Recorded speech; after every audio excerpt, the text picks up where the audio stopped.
Alors, est-ce que tu es content, Monsieur le Président, d'avoir accueilli ce championnat de France jeune au sein de la Ligue Grand Est? Oui, effectivement, c'est toujours quelque chose de bien de pouvoir s'appuyer sur des événements pour créer des dynamiques. Et donc, on sait qu'il y a un savoir-faire avéré ici avec l'organisation des championnats d'Europe junior déjà l'an passé.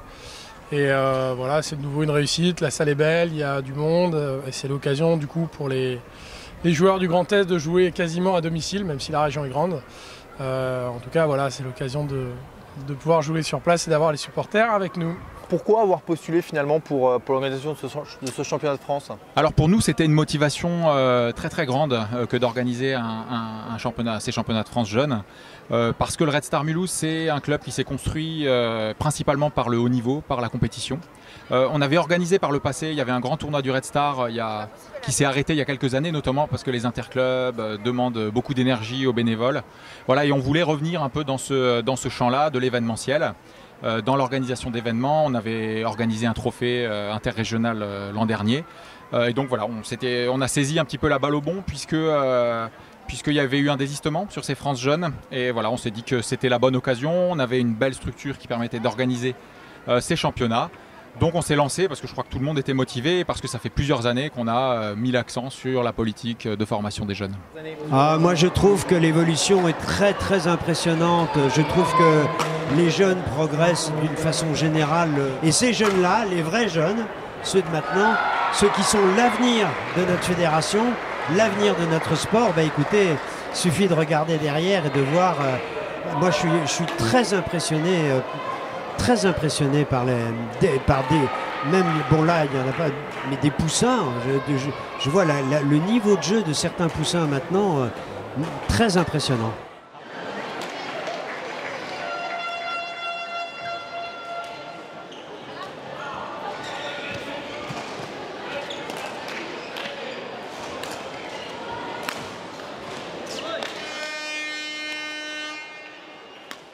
Philippe, quelles sont donc les retombées sur la ville ou sur le département que vous avez pu obtenir lors de la dernière organisation du championnat et sur ce championnat de France actuel?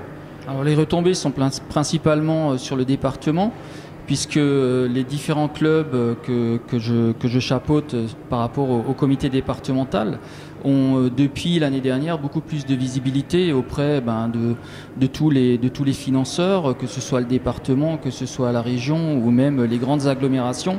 Le badminton aujourd'hui est reconnu comme sport en tant que tel et ça nous facilite la vie en termes de demande de subventions et de reconnaissance. Mais la difficulté, c'est clairement le fait de s'y prendre assez tôt. Ça fait presque un an qu'on travaille sur ces championnats. Donc le fait d'arriver à produire un vrai effort sur le long terme collectif, voilà, à faire se retrouver les gens, à avancer sur plein de dossiers différents, sur l'hébergement, sur la restauration, sur le plateau, sur plein de soucis, sur tout le cahier des charges de la FFBAD. Voilà, donc l'idée c'est vraiment ça, à mon avis la difficulté c'est ça, c'est de se tenir à cet effort-là pendant une longue période, voilà, de ne pas épuiser les gens, que tout le monde reste ensemble, continue de travailler et soit même de plus en plus nombreux. Et on revient un petit peu à ce championnat de France, est-ce que tu aurais un pronostic, est-ce que tu te risquerais un pronostic sur les médailles du Grand Est? Non, alors je ne vais pas faire de pronostic. J'espère simplement qu'on aura quelques bonnes surprises en plus de celles qui sont relativement attendues. Ce serait bien qu'à domicile on fasse le plein. En tout cas, ce qui est bien, c'est qu'il y a un grand nombre de joueurs, donc il y en a certains qui sont venus pour découvrir. Dans tous les cas, ce ne sera pas du temps de perdu. J'espère qu'il y aura quelques bonnes surprises, parce que je pense que chaque gamin qui vient, qui passe un tour ou qui va plus loin sur le podium, repart avec 2 fois plus d'énergie et de motivation pour aller retravailler dans son club et essayer de faire encore mieux ou de conserver son titre les années suivantes.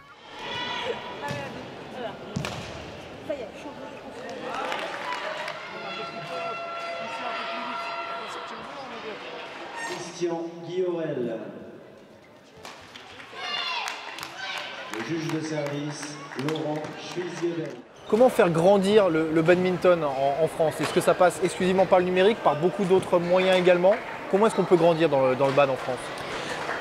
Alors vous savez, le badminton c'est un sport qui a d'énormes qualités d'accessibilité qui font qu'il est très populaire à l'école, que la croissance de la Fédération française a jusqu'ici été extrêmement soutenue nous progressons, mais il faut qu'on progresse encore plus pour que notre sport devienne plus médiatisé et que donc il puisse s'intéresser éventuellement à notre pratique sportive des gens qui pour l'instant ne pratiquent pas et qui pourront peut-être éventuellement continuer à ne pas pratiquer et pourtant bénéficier du remarquable spectacle qu'offre le badminton de haut niveau.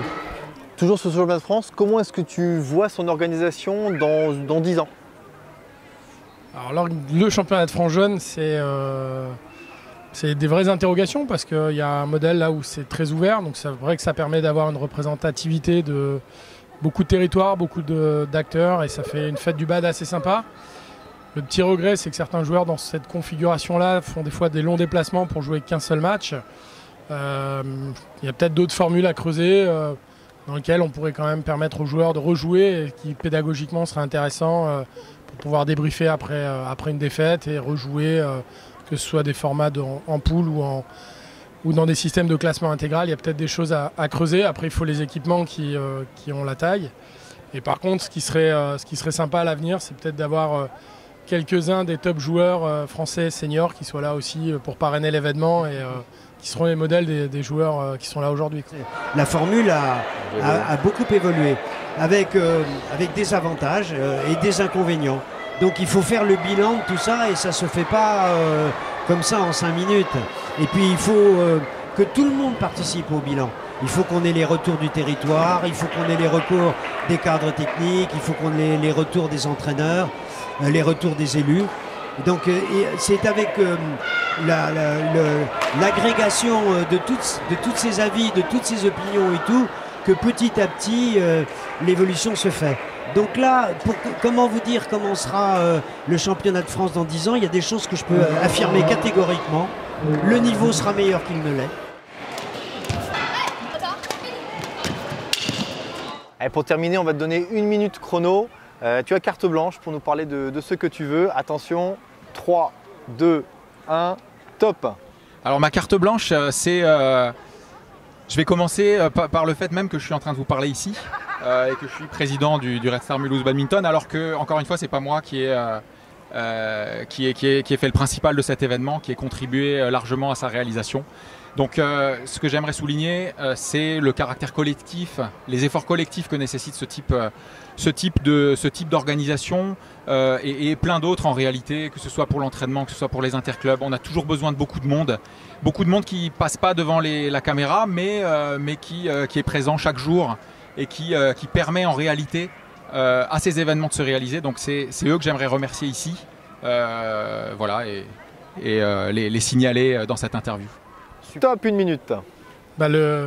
Vu les circonstances, je crois que je profite surtout de l'occasion pour féliciter quand même l'ensemble de toute l'équipe de bénévoles déjà du club de Mulhouse et puis les gens qui sont greffés à eux du comité. Nous on accompagne autant que faire se peut au niveau de la ligue avec l'aide logistique et tous les salariés. Et je crois que ces temps-là, c'est quand même intéressant et important de voir que grâce aux bénévoles, et cette organisation du sport français, on arrive à avoir des beaux événements comme ça qui sont hyper motivants pour tout le monde. Et je pense qu'on peut tirer un grand coup de chapeau à tous les acteurs qui se mobilisent pour organiser ce genre d'événement. On a besoin de ces temps-là aussi pour continuer à prendre du plaisir à travailler ensemble. Eh ben, si vraiment je pouvais parler, je vais sortir un petit peu du domaine du strict badminton et vous dire que il y a en France actuellement une vraie question qui se pose sur l'avenir de la politique du sport d'une façon générale. Bien sûr, je suis président de la Fédération française de badminton. Alors je défends évidemment le badminton. Bon, mais dans une autre vie, j'étais médecin. Et je constate, avec la Fédération française de cardiologie par exemple, que les aptitudes cardio-respiratoires de nos jeunes, je ne parle pas de ceux-là, hein, je parle de nos jeunes, la population française en général, elle est inférieure à ce qu'elle était il y a 15 ou 20 ans. C'est un vrai problème. Et j'espère que les pouvoirs publics vont prendre conscience de ces problèmes-là et vont faire ce qu'il faut pour qu'il y ait un développement du sport d'une façon générale. Alors, bien sûr le badminton, mais tout le sport.